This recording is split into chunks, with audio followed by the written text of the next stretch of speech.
Hello দর্শক, আসসালামু আলাইকুম। আশা করি সকলেই ভালো আছেন। তো দর্শক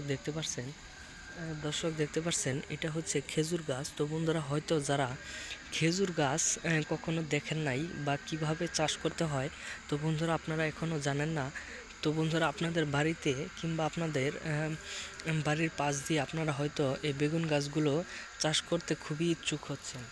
তো বন্ধুরা, আপনারা অবশ্যই ভিডিওটি সম্পূর্ণ দেখে নিন এবং এই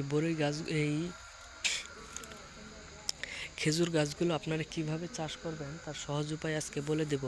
তো বন্ধুরা, এই খেজুর গাছগুলো আপনারা এই ধরনের ছোট ছোট চারাগুলি আপনারা বাজারে কিনতে পেয়ে যাবেন, কিংবা আপনারা কোনো নার্সারিতে গিয়ে আপনারা খেজুর গাছগুলো কিনে আনবেন। কিনে আনার পরে সেইটা বাড়িতে এনে আপনারা সুন্দর করে একটু গর্ত করে আপনারা সেইগুলো রোপণ করে দিবেন।